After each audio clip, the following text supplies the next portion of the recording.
MetaStock user-defined pattern editor in the forecaster allows you to create custom patterns for your analysis. In this video, I'm going to show you how to create those patterns. With that, let's go into MetaStock. In this training video, we're going to review the MetaStock Forecaster's user-defined patterns feature.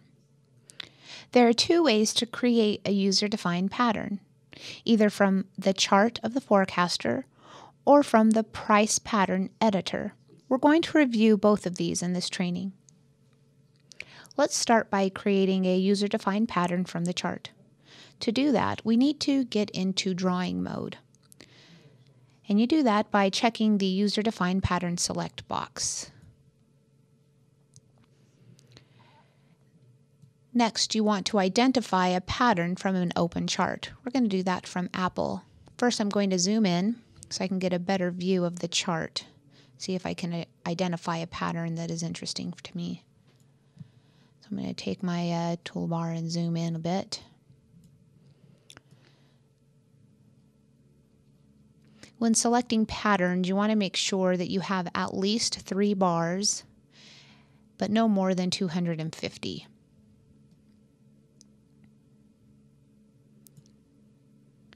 So I'm just going to select some bars here, and you'll notice that I'm in pattern drawing mode because next to my mouse I'm going to have a little box. That's the identifier that lets me know that I'm in pattern drawing mode. So it's just a simple function of clicking your mouse pointer and drawing or pulling your mouse across the chart. And you'll get the gray box that's identifying the pattern that you would like to capture. Then you let go of your mouse pointer and you receive the message, do you want to select this price formation as a user-defined pattern? At this point you can say yes or no depending on what you'd like to do, and we're going to select yes. And this brings us over to the price pattern editor. So here is where you will give your pattern a name. You can give it whatever name you'd like. So we'll call it my pattern for now. You can also give it a description. Maybe you want to identify what instrument it was created from. So we'll put in Apple. You'll also notice along the pattern you have waypoints. This is where you can click and drag and edit your pattern. Make it the way you'd like it to be. Tailor it a little bit more. You also have the ability to, restore it back to the original pattern before you made any of your edits, and that's done with this Restore Original Pattern button. You also have the ability to invert your pattern as well as reverse your pattern.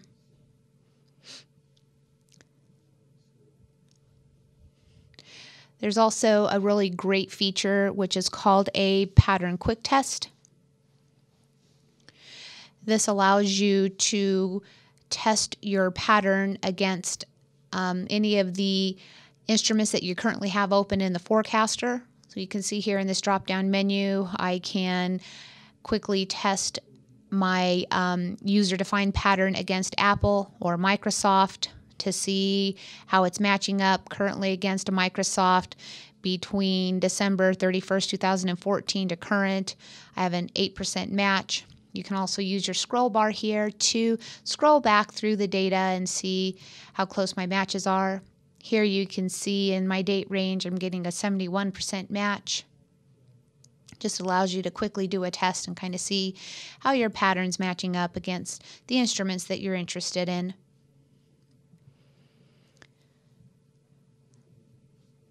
We also have the approximate price bars, which is the approximate price bars that this pattern is matching against. The pattern match sensitivity is the sensitivity the forecaster will use when matching up the pattern to the charts. And then you have your default cloud focus, and this can be changed from the drop-down menu to 30 days, 90 days, and 180 days. Now we'll talk a little bit about the pattern matching mode, and I think it's a little bit easier for me to show you rather than just kind of tell you what these options mean. So I'm going to go ahead and clear this pattern. And this is another way that you can create a pattern. Rather than just selecting it from a chart, you can actually draw a pattern. So what I'm going to do is I'm going to just draw a pattern, and I'm going to have this pattern just be on this one side of the editor.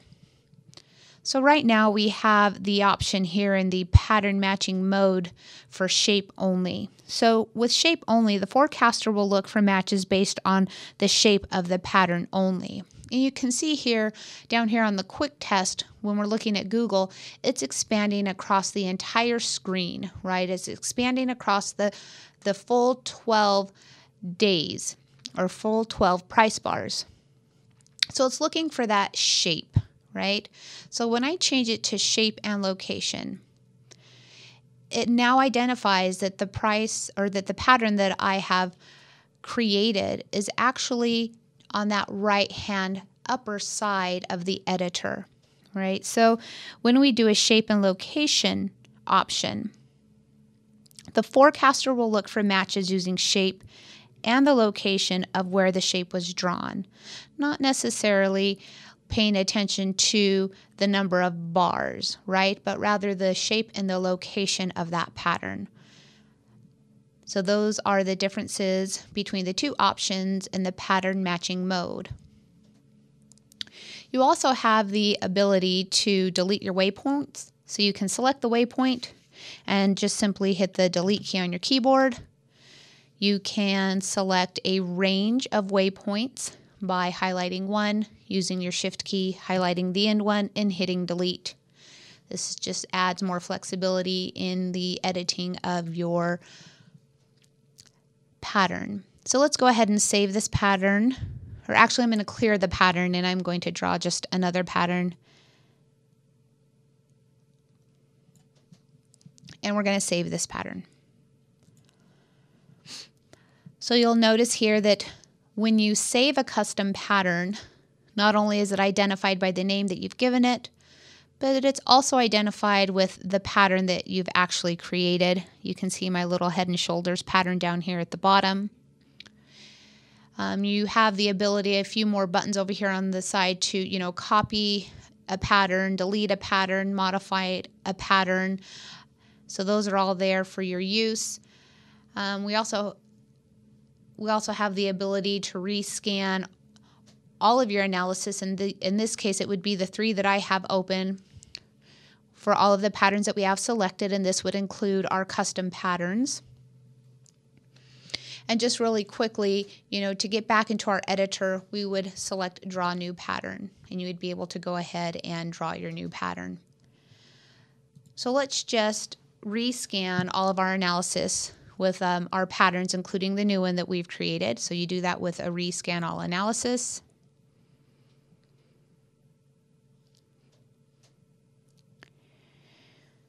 And it's rescanned all 3 of our instruments with all of the recognized events in there. And let's go see if we can't. And there's our custom analysis. So I'm going to select that one specifically so it comes up on the chart.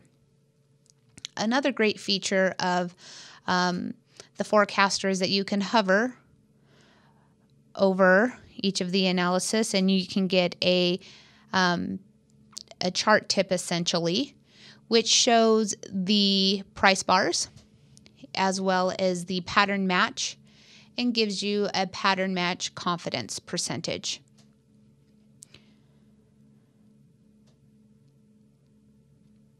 And I wanted to show one final thing, and I know I didn't show this before, but another way to get to the price pattern editor is to go to the event recognizer library, and again you can click on Draw a New Pattern.